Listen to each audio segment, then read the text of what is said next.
Welcome to the 7th edition of Legal Affairs. I'm Stephen Yap. Today we will talk about the protection of personal data under the Personal Data Privacy Ordinance and its 2021 amendment. In the studio today we have Mr. Stephen Wong, former Privacy Commissioner for Personal Data and Senior Consultant of the Hong Kong Legal Exchange Foundation. Good afternoon. Good afternoon, Stephen. Yes, Mr. Wong, please could you give us a brief introduction to the scope of the Privacy Ordinance and its 2021 amendment? Yes, let me first thank you for having me today. This is a very interesting topic from my point of view because we're talking about the legislative framework in Hong Kong about personal data protection. This framework is indeed one of the first legislative frameworks or legislation in Asia. It has been enacted since 1995 and put in force for about 25 years. And most important of all these rights, known as fundamental human rights in relation to privacy, as in many other human rights, the protection of these rights is guaranteed under the Basic Law. Nevertheless, like many other rights, human rights like press freedom or freedom of expression, privacy right is not an absolute right. It is a qualified right. What it seeks to protect under the Ordinance 1995 is to ensure that the personal data, which, as we say, should be under the control of the person from which the data is obtained, is adequately protected. How do we protect the personal data or privacy? The law, the ordinance sets out 6 major data protection principles. There are quite a number of exemptions. Exemptions only avail the person who breached the principles, certain principles, not all of them, individual data protection principles only. If they fail to comply with the requirements of individual data protection principles, they may consider taking the matter forward by producing evidence, saying that they could be exempted under the ordinance. Now, these exemptions, broadly speaking, amount to issues of public interests. I think that is fair, right? You have public interests to care about or to look after, to protect individuals' privacy rights in a must-give way. So crime prevention and prosecution is one of the exemptions. Security and defense of Hong Kong, of our country. Bear in mind that we recently had the enactment and enforcement of the national security law. So this is one of the exemptions that may apply when personal data privacy right has to be breached. Another exemption relates to conducting statistics and research for academic purposes, for research purposes. News activity is another one. Protecting the data subject's health is a very topical one. Last year, the Personal Data Privacy Amendment Ordinance 2021, effective from the 8th of October last year.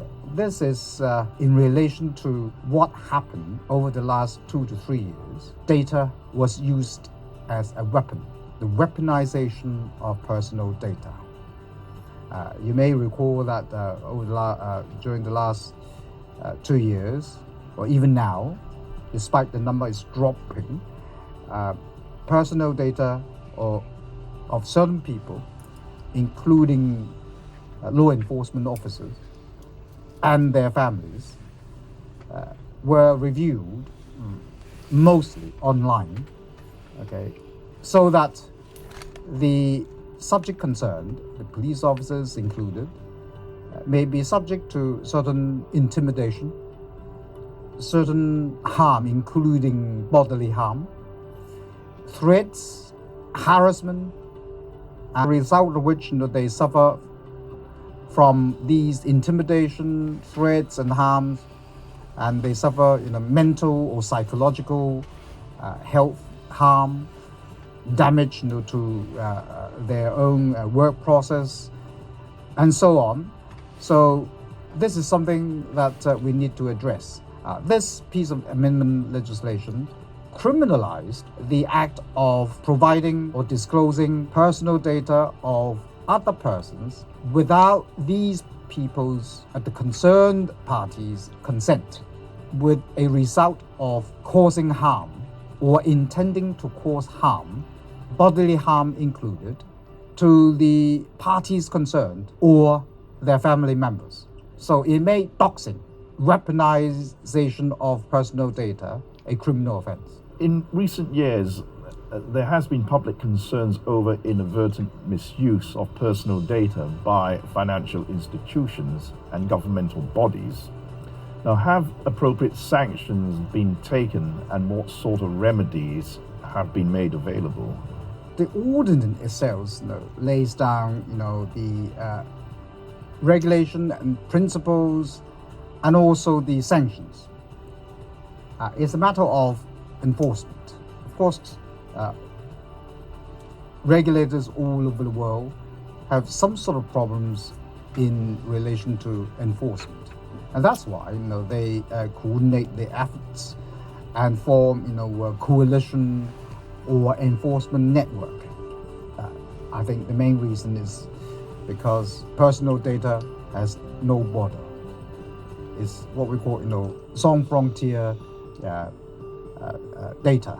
They have no borders, no frontiers. Just imagine data can be transferred through internet instantly. So sanctions, yes, there are sanctions, but it's not as effective as expected. Particularly in relation to the use and transfer or sharing of personal data. Okay, now, as I said before, this purpose must be the same as the purpose for which the data was originally collected. So when the banks, for example, financial institutions, collect data from a person, this must be made known and clear to the individuals concerned. If this purpose of transfer was not made known and clear to the individuals concerned, then it is a breach of the law. Okay. Very often, the issue of consent is often argued in court or outside court, because what sort of consent would amount to a legal consent? It's consent in the legal sense. For example, the consent must be voluntary, must be explicit, must be express, or can silence amount to consent?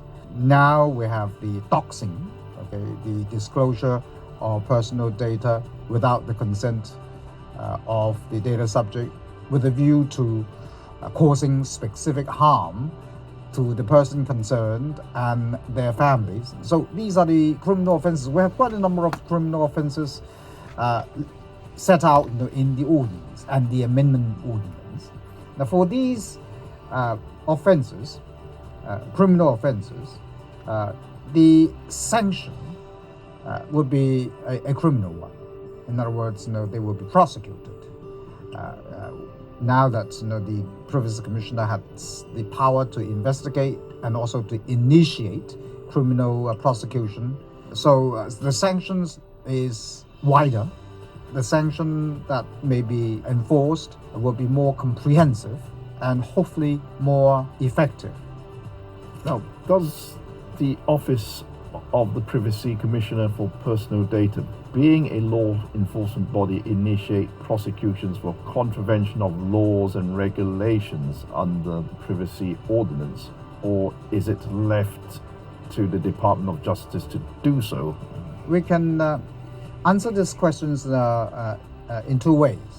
First, in relation to the original Privacy Protection Ordinance, enacted in 1995 until the amendment ordinance of last year, 2021. The first part, the answer is very simple.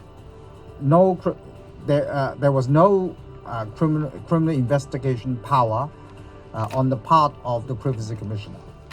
Okay, and therefore, the police or other law enforcement officers will have to be relied on for investigation purposes.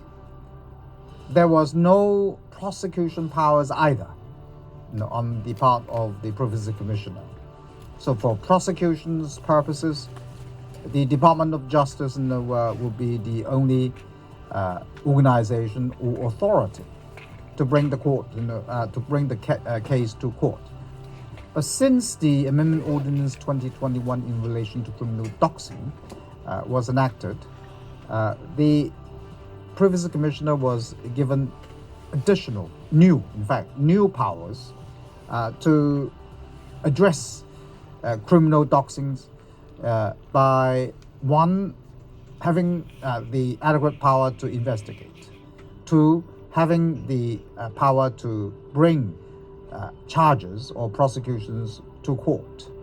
So these investigation power include the power to stop, the power to seize, to search, and to arrest a person. And the commissioner may also apply for a warrant to enter and search the premises, or to access, search, and decrypt information stored in electronic devices such as a mobile phone. The Privacy Commissioner can also issue what is known as cessation notice. In other words, asking the offender, including the service provider, the network service provider, for example, to stop revealing or disclosing offending messages, doxing messages. So they have the power to issue a cessation notice. They can also apply to the court for an injunction order to stop the disclosure or the revelation of the messages on, for example, an online platform. So they have the requisite power to investigate. They have the requisite power to go to court, to ask for assistance from the court by issuing injunction orders. They can issue cessation notice to the party concerned, including the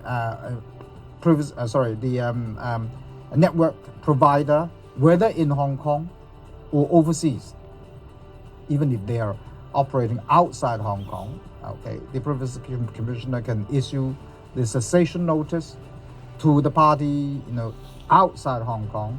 And at the end of the day, if there is sufficient evidence, the Privacy Commissioner, can prosecute, the cases and also the offenders in his or her own name, so that they could have what we call a through train, power services from the commission of the offense, to the decision of the court on the offense or the persons charged. Thank you, Mr. Wong.